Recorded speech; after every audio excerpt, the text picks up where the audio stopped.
today with head coach Jeff Quinn and senior offensive guard Jason Carlson. Jason, prior to the season, was voted one of the 5 team captains this year, along with Kobe Way, Khalil Mack, Brandon Oliver, and Alex Newt. So, Coach, if you want to open up with a statement, and we'll take questions for both Coach and Jason. All right, thank you, John. I want to thank everyone for being here.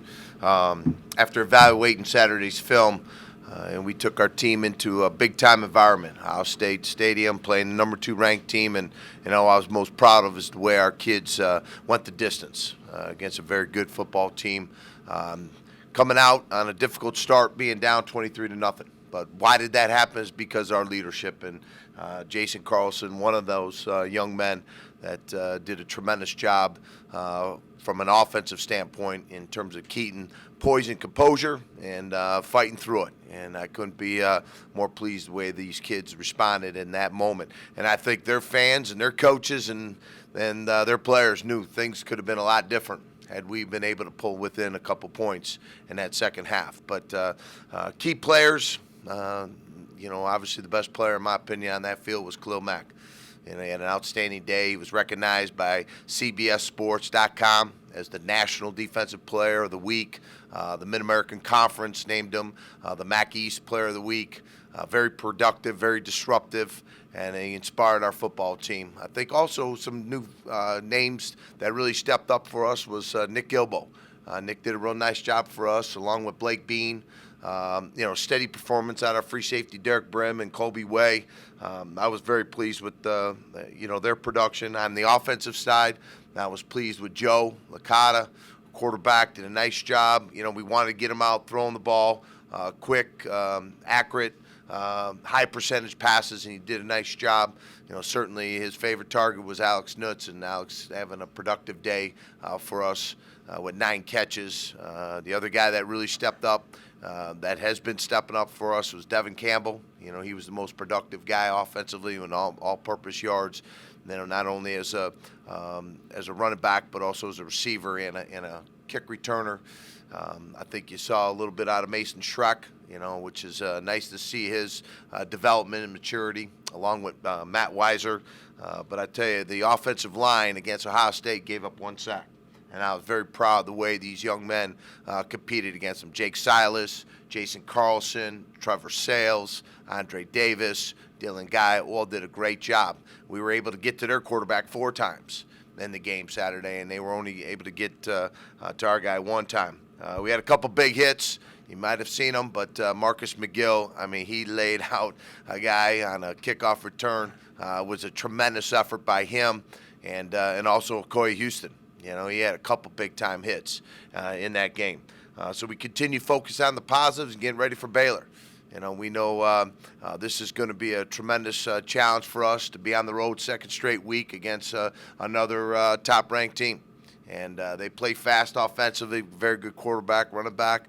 They have a great system, and we're going to have to be very, very much locked in defensively to keep them from putting up the kind of yards and points that they've been proven to be able to accomplish. Defensively, a veteran group. They got 7 seniors starting for them. A lot of guys have played a lot of football for them. So I think their 2 defensive ends are outstanding. Middle linebacker is a great player. His dad played in the NFL, and they've got a very nice safety, number 6, Dixon. Don't know much about their special teams, their punter, because they don't punt much. So we're going to have to really force them into some situations where we can, stop their offense. But, I really like what our leadership showed on Saturday, and we're going to continue to build on it. And I appreciate Jason being here today. With that, I'd like to open up to any questions you have. You just assessed the running game on Saturday, both Jason and yourself, in terms of the push you were not able to get.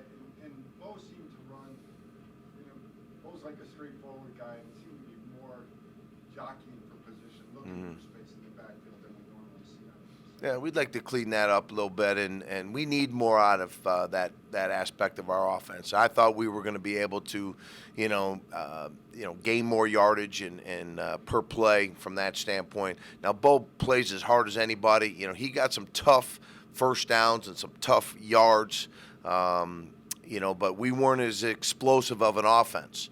and that's because of our run game. We need to do a better job. We were just underneath the efficiency goal that we want to be with that aspect of our offense. So as they know, we're going to continue to, place a heavy emphasis on it, and I give Ohio State some credit. I mean, they're a pretty good defense. So, we knew all that coupled up with the fact that, we want to go in that game and get some early throws and get Joe under some rhythm, and that helped us a little bit, loosen up the box. And then when we were able to, get a couple big plays in there, it really wasn't enough to sustain itself on a consistent basis. So you're right. We're going to go right back to, doing what we do, and that's placing a heavy emphasis on getting the ball to Bo and getting our offensive line and being able to pick up, the different looks that we're going to face. But I don't have any questions that those guys understand that was not our best, our best effort, in terms of consistently for 4 quarters. Jason, can you just give your take on that as well? I mean, one of the things that when I watched the game again is obvious is their linebackers close so fast on things that look like they were never sudden. What's your take? Well, obviously, it's upsetting that we couldn't punch that in from the 2 or 3 yard line, whatever it was. But, I have faith in our offensive line and our running backs and our play calling that, if we get in that situation again, then we're definitely going to end up punching it in. It makes everyone on the offensive line sick that we couldn't get that in. So, that's really going to motivate us throughout the year, to push for that extra yard when we're in that situation. Coach, could you talk a little about the linebackers? I mean, there were like 6 or 7 guys on Saturday that were getting a lot of playing time. Can you talk about, how that group has stepped up and how all those guys were in playing time? Well, against a high-tempo offense, you have to sub in your personnel, and we're very fortunate that we have a multitude of different guys that can go out there and give us the kind of steady play that Coach Tepper and our defense needs. But our linebacking core is as squared away as any position in this program. I've been very pleased, obviously, with Khalil. You look at Nick Gilbo and Lee Skinner. You look at Jake Stockman, Travis Pizanka. All those guys are on special teams. So, I was very pleased with the effort by that core group, and we need that. We got to continue recruiting, big-time linebackers that want to play big-time football. But they did a great job keying in on their reads and being very productive. I think Lou was very pleased with the group's performance, and certainly overall with Khalil's effort. Probably arguably his best day. And not just, as a pass rusher, but his backside pursuit and his effort, in terms of being disciplined. And, obviously the big play of the game was him intercepting the pass and then, being able to take it in and reach across that goal line to hit that pylon was a great boost. But then I think that group right there, we're going to lean very heavily on their leadership and their playmaking ability and consistency, and it's going to help us become a better defense. Coach, you make too much of this the weather down in Texas, and it's going to be hot, humid. It was hot and humid in Columbus, but do we make too much of that, or is that definitely a factor you guys are playing? Well, somebody turned down the temperature in Buffalo this week. So, but at the end of the day, you have to hydrate. Our kids did a great job. You look at the way our kids were able to go the distance. We had a couple guys that had minor issue, but they had an awful lot of guys. And I know that that proves that these kids have taken full responsibility of how to hydrate, how to recover properly each and every day, and we understand that. We know that it's going to be over 100 degrees down there, and, we hope that, our kids understand how difficult those conditions are, but they're prepared, by how they approach their weekly, food intake, all the hydration. We stay on them. And I think they showed a tremendous amount of responsibility of being able to do that. So it's going to be a factor. There's without a doubt. It's a factor being on the road 2 straight weeks and being in a much more difficult environment. But I think our kids are up for the challenge without a doubt. And, now we got to go down there and play. Where does that direction come from, Jeff, in terms of being prepared physically to go out there in the hydration needs? I think all summer long, Bob. I think when our kids spent all that time with Zach Duval, we spent a great deal of time educating our young men, how to recover, how to rest, how to relax, how to hydrate. what they put in their body, being responsible, mature young men. And they understand it. We had over 27 players after Saturday's game when we came back here off that flight that were all in their recovery mode, getting in the cold plunge, hydrating immediately after the game. So, I think there's been times in the past where guys would come home after a game, tough loss, they would just split. Not this group. This group understands how important that was in terms of getting back in our building and start their recovery. So they are prepared and ready to play their very best because it's a critical aspect of our program and our development and emphasis by Zach Duval and myself.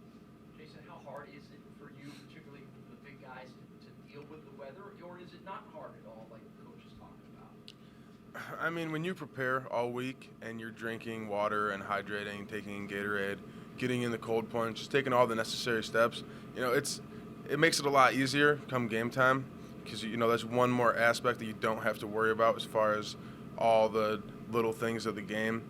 But if you don't take care of your responsibilities all week and you wait until Thursday or Friday to start hydrating, it's going to be a problem. But, we have a really good group of guys with this team, and we all take responsibility for ourselves and for our teammates, making sure that everyone's getting hydrated and taking the necessary steps.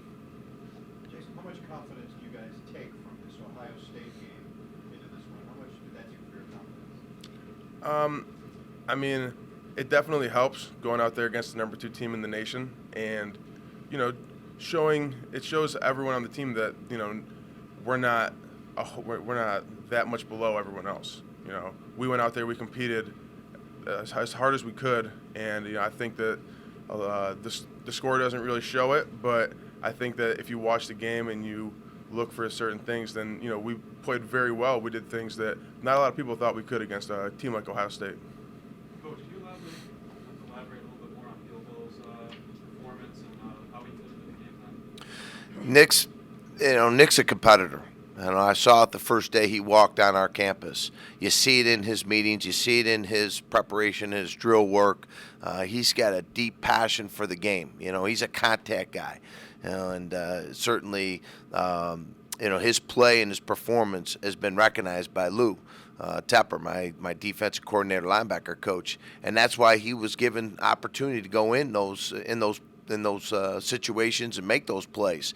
And what's good about it is the fact that, he was able to rise to the occasion and make those plays. I mean, he made a big key stop, 4th down and, a couple key 3rd downs. So it's nice to have those guys that, that come in and really show a tremendous amount of maturity and responsibility. But he's a competitor, very passionate young man. And he was somebody that came in as a non-scholarship player, and he earned one in this fall camp.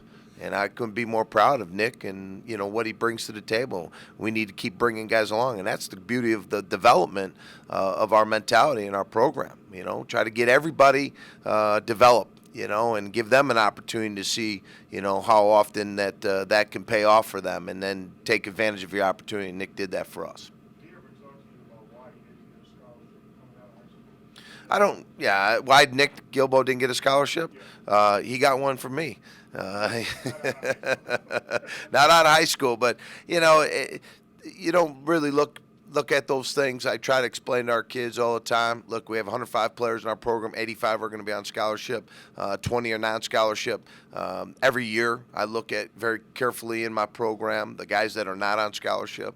And Nick really stepped up and made myself and our entire coaching staff notice him. And not only just on the field, but also in the classroom. He's done a nice job, comes from a great family. Those are the kind of guys that I wanted in our football program that are mature, responsible, competitive guys. And if you do all the right things and you come prepared each and every day and you perform to the best of your ability and you're one of the starters or one of the key backups, you're going to get one of those 85 scholarships. So, that's 19 players in the 3 years I've been here. This is my 4th year now, but before our first game, I've put 19 guys because they've all been proven to be able to help this football program. And I think it adds to the morale. It also allows other kids that may not get that opportunity at high school. We know there's more good players than there are scholarships out there. So kids will have an opportunity to come play for me, my staff in this program, and earn one. And Nick's a prime example of that, along with many others. Brandon Murray, Derek Brim. I mean, I can go on and on. Jake Stockman, all those guys have all, played a significant role in helping this football team grow and develop. Coach, from a mental standpoint, is it tough to have 2 games like this right in a row to kick off the season, or does it help even avoid a letdown that you can't rest on your laurels because you have another BCS program coming up right after Ohio State? Yeah, there's no question. It's a difficult challenge to be on the road 2 straight weeks.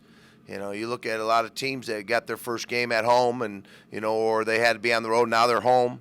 There's not a lot of programs out there that have had to, face that challenge against 2 top-ranked teams. But at the end of the day, it is what it is. You got to come ready to play each and every week, and no matter what the circumstances are. We're playing 2 bowl games.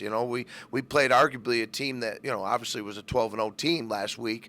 Could have been maybe playing for a national championship. Definitely would have been a bowl game. Baylor, they played in a bowl game last year. So, you have to be in mid-season, late-season form right out of the gate. So, it's kept our attention. It's kept a lot of late nights with our coaching staff. But what I'm most proud of is the way the leadership has responded. And yesterday they had another, solid day, putting in Mental Monday, and now they're going to come out today with that intensity through repetitions to get ready for Baylor. But we're going to get on a plane. We're going to fly down there at mid-afternoon. We're going to kick off, and we're going to play 4 quarters. And we want to stay locked into the moment, and I think our kids have been trained well, developed the right way, and they've got a great spirit, and I tell you, I couldn't be more pleased with where we're at. So now we got to go take full advantage of the opportunity the schedule presents itself.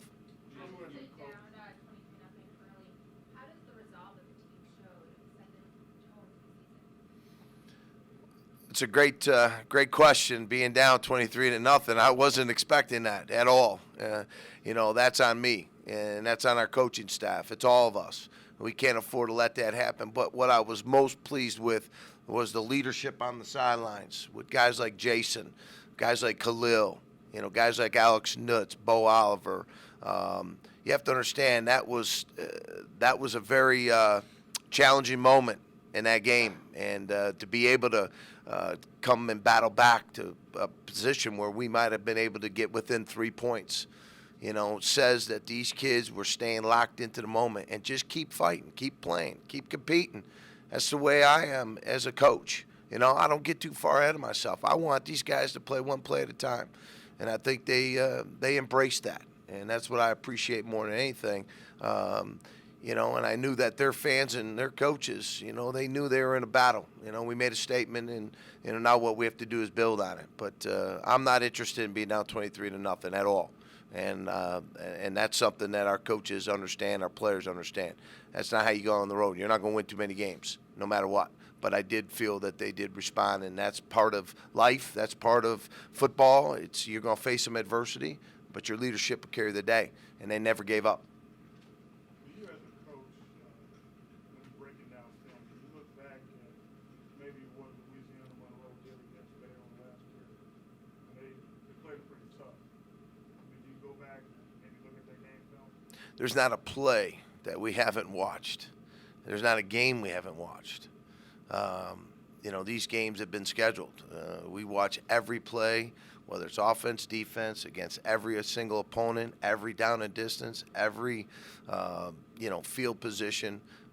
We look at all those things very carefully, and then we formulate our thoughts in terms of where we are with our personnel and what's in our best, what's our best opportunity to move the ball on them and how to stop them. So certainly we know they're a great team. Let's face it. They knocked off the number 1 team last year, Kansas State. They had games where they were last week they put 69 up on Wofford. Last year, the West Virginia game was a shootout. You look at some of the games that they didn't win last year. We looked at those very carefully. Why were those teams able to beat them? So you take all those things into account, But I feel very good. The best part of this staff, is in the leadership of my offensive coordinator, defensive coordinator, special teams coordinators. And I couldn't be more pleased with Lou and Alex and Marty and Dietzel in terms of how they approach what's in our best interest to put in the game plan and be able to put some points on the board. That's what we have to do, and then be able to stop them. And to do that, you got to look at every play. The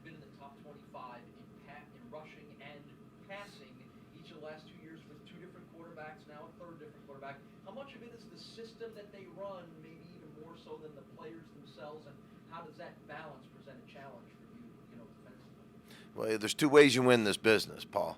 And one is recruiting the right kind of people, And when you do have the opportunity, just like our recruitment here, to be able to showcase a great player and see the development of a guy like Khalil Mack and Bo Oliver, just like they Robert Griffin, they have this great quarterback that really emerged. Well, kids see that and they want to go to those places and become those type of players. So it's a great example.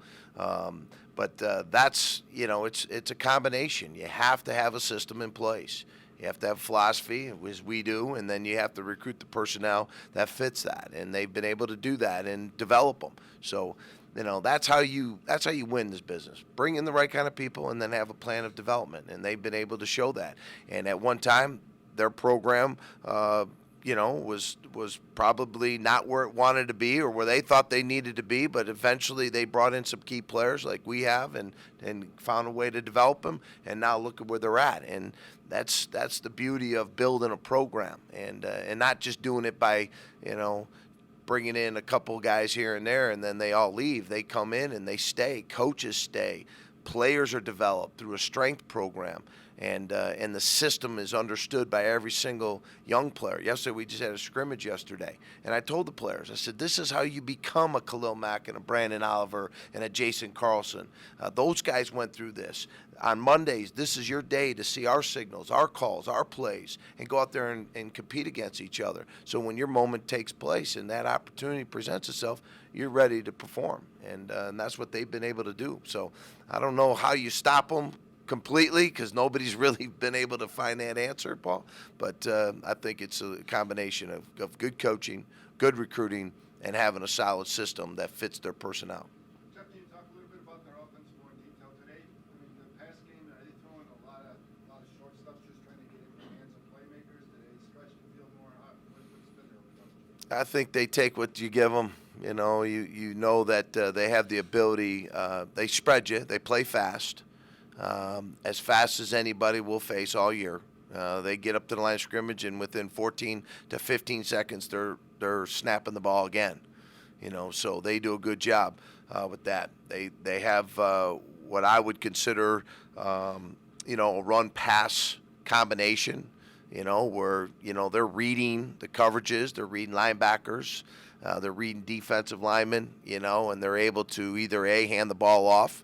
It's an option package concept, and if not, you're trying to play the run, you're going to throw the ball out there, and if you're going to defend the pass, they're going to hit you with this great running back. I wish he would have stayed at Oregon, but at the end of the day, it's a very sound philosophy, and we have those concepts in our program also here, but they certainly have been able to show they got great speed and explosive players. So, they can get you downfield. It's just like teams that try to pressure them, they're going to try to make you pay. But we have to be sound in all phases and in all the fundamentals. So it presents a tremendous challenge for us. But they're really good offensively, and they've got players that really believe in the system, and they can make those key plays in critical moments. Jason, can you talk about from a player's perspective how tough it might be to go into situations like this in back-to-back weeks? All offseason you key up for Ohio State. We're going to shock the world. That's number 2 in the country. And then you have to turn around a week later. You come off a tough loss. You have to go on the road, high temperatures again, and prepare for another high-caliber team. We were preparing all summer for Ohio State, but in the back of our minds, we also knew that we had this game week 2, and then our MAC schedule following. But obviously it's tough with the loss, but we have a 24-hour rule where we think about the game from last week for 24 hours, and after that you forget about it and you move on to the next game. And our whole team is preparing for this game, through hydrating and everything that I mentioned earlier. And we're watching film, getting ready. We're going out to practice today and the rest of the week. So I think it's going to be a challenge, obviously, but I think we're doing the right things to get ready for it. Along those lines, though, how less of daunting of a task does this weekend look like against Baylor, knowing how you held up against an Ohio State? If things went differently last Saturday, this Saturday might not look, as good. I mean, how less daunting of a task does it now look like? I don't think it looks any less daunting. I think that it's, I think our confidence is higher as far as what we can do ourselves. But Baylor's they're a great team. They've got good defensive personnel, and we're going to keep working this week and hopefully put ourselves in a situation to go out there and compete and win this week. Coach, what kind of things have you done in practice to imitate the pace that Baylor's offense is going to bring to the field on Saturday? Yeah, the mindset in preparation for a high speed, high tempo is to be able to, put our defense in a situation where we're coming at them, within those 14, 15 seconds. To be able to do that, you've got to have your number one offense to go against the number one defense. Because the compromise is this: do you show a card to a demo squad, scout team guys, to properly execute the structural scheme of the play, or do you try to get the tempo? And you have to compromise a little bit because those young kids don't have the full grasp of what you're trying to do. So what we spend time doing, and we've done this ever since I've been here, was place our ones against ones, and get our defense to defend our offense and really pick up the tempo. And so we service each other from that standpoint, and that's how you get them ready. Plus they're seeing, good against good. And I don't think you can ever, you can't ever benefit enough from having quality competition and practice each and every week. So that's what we're trying to do, is get our best 11 against our best 11 and really pick up the speed and the tempo to try to match and mirror what they're going to face on Saturday. They had 15 tackles for loss last week, but they're playing a team that just runs and runs and runs. Did it look like on tape that they sold out against the run? Is that, what do we make out of those numbers? Yeah. Well, Wofford is an option team, so they place a heavy emphasis on their run game. So certainly they had 11 guys within, I think, at times 5 yards, of the line of scrimmage. I mean, maybe 7, stretching a little bit, but they were in there. I mean, it was impressive watching them. But now what we have to do is just go back to what we do best and try to not overanalyze those things. We know their personnel is good. We watched them last year. They've done a very solid job of, being in the right place at the right time. And last week they capitalized on it by, really getting after Wofford. And, what we have to realize is that we're a different system of offense, our personnel. But, I think our kids know that they're going to be in a very physical, competitive environment. And we just got to do what we do best and, find ways to try to find those matchups that can get us the ball in the end zone and move the chains so we don't get tackles for a loss. I mean, we had 9 last week against Ohio State, and we gave up 5. So I was feeling really good that our offensive line, our tight ends and fullbacks did a nice job of only allowing them 5 behind the line of scrimmage tackles for a loss, where we were at 9 last week and then only 1 sack compared to the 4. So, I feel good about these big fellas up front, that they're going to be able to handle what Baylor's defense is going to present us. Do you ever wonder about the extent, the influence that television has on college football? When you got to go down there and play a game at 2:30 in the afternoon, when it's supposed to be 100 degrees out, usually you would see that in a nighttime slot. Yeah, like I said, those are all challenging situations. Certainly, we'd love to be playing that game up here, but we got to go on the road, and it's going to be a tremendous challenge and test. I try not to get too much caught up in that. That's not gonna, help you win. The focus is on the fundamentals and doing things the right way every day, and getting your players ready. And our coach is doing a great job of analyzing the tendencies and that stuff. So, to your question, I don't, regardless if it's 3:30, 7:30, TV, non-TV, we just got to be prepared to play. You sense a little hurted even from people that you know?